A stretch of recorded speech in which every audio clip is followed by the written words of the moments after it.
Watch as I try to assemble this towering masterpiece with a mischievous kitten in the mix.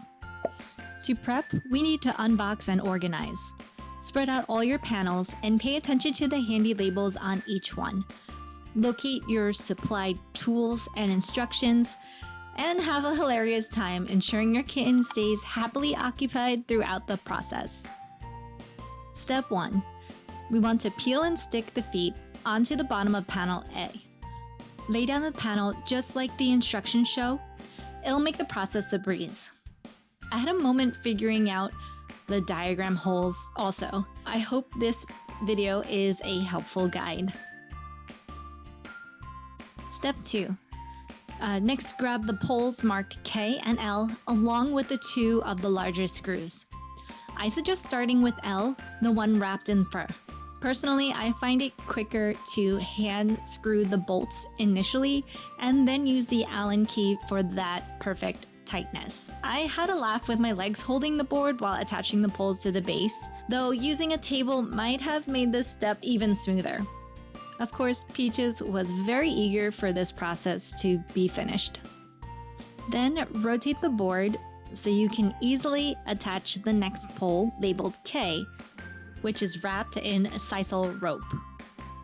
Follow the same process, hand tightening first and then using the Allen key.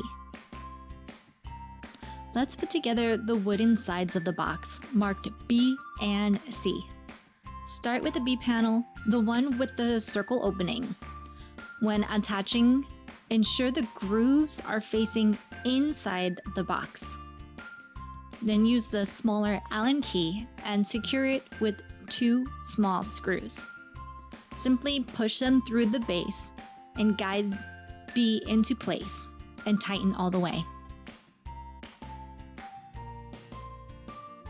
Again, now grab the wood side labeled C and remember to have those grooves facing inside as well. Secure them in place using the same size screw and Allen key.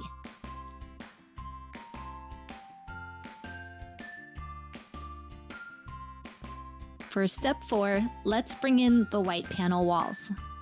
Slide the E panel featuring the circle opening into the grooves closest to the 2 poles. Follow it up with the D panel for the other side. Peaches couldn't resist exploring the cubby already. Step 5. Let's make things crystal clear for the close-ups. I turned the unit around to ensure a smoother recording. Hopefully, you're still able to follow along with ease. Now snag the F panel, our box's roof. Secure it to the box frame using the remaining small screws. Watch out for an extra open hole on the roof panel. It should align with the side of the furry pole labeled L.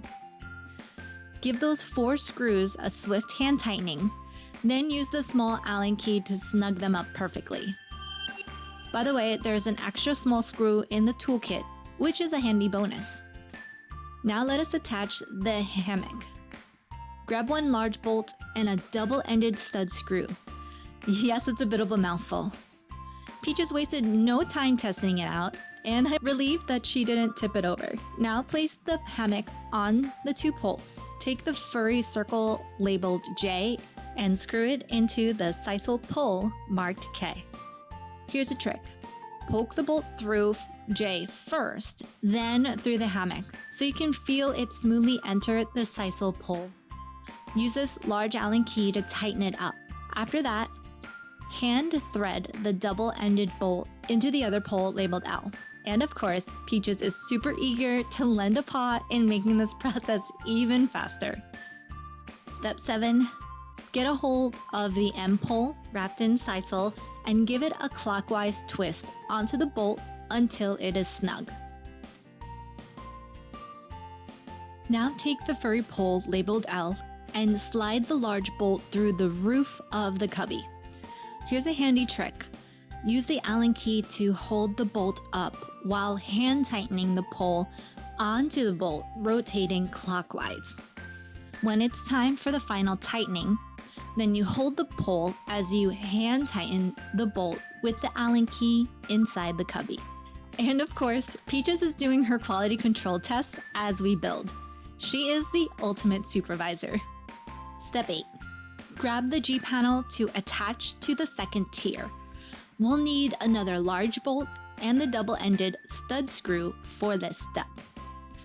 Use the large bolt to screw into the sisal pole. Then hand thread the double-ended stud screw into the furry pole. Poor Peaches isn't quite big enough to make the leap from the floor just yet. Step 9. Now grab the last sisal pole and give it a clockwise twist until it's completely tightened. Step 10. We're going to pick up the fuzzy panel labeled H and gently press the large bolt through the hole and place it on top of the pole. Feel the bolt fall snugly into the hole and tighten it up with the large Allen key. Here's the tip. Underneath this panel, you'll find a threaded hole. Make sure the hole is closest to the side where the hammock hangs. Step 11. Snatch up the fluffy bed labeled Q. I initially doubted its sturdiness on the top tier, but once I slipped it on, with a bit of a struggle, it felt snug. Now here's where I deviated a bit from instructions, not intentionally, and then Peaches decided to take a leap of faith. She caught me completely off guard. Then place this fluffy bed into the cubby. Next up, I got my hands on the 2 mats labeled R. Peel off the film from the Velcro. It can be a little tricky, so peel carefully. And then we're gonna lay it horizontally on top of the cubby. Although both mats are identical in size, the one on the second shelf looked a tad smaller. I've seen other people place it down the other way and it looked like it fit nicer on the shelf. Let's have some fun with the toys. Feel for the opening to attach the toy. The toys are interchangeable, so we opted for the string toy in this spot. Initially, I wanted the string to hang on the other side. To switch things up, just loosen the bolt. Even Peaches gave her approval for a change. You'll rotate the circle part until it's in its desired position, and then snugly retighten the bolt. Playtime customization achieved. Here's a cool feature. There's an extra ball included for when this one needs a break. You just simply unscrew the top and you can switch it out very easily. On the top panel, you can see that there's a hole for the other toy. Peaches couldn't contain her excitement and had to try it out right away. Isn't she just the cutest? In my opinion, this couch tower is fantastic. It's offering a perfect blend of lounging, scratching, and play. Thank you so much for watching. If you'd like to see another video like this, you can click the card right up here, or click here for an entire playlist. And I'll see you in the next video.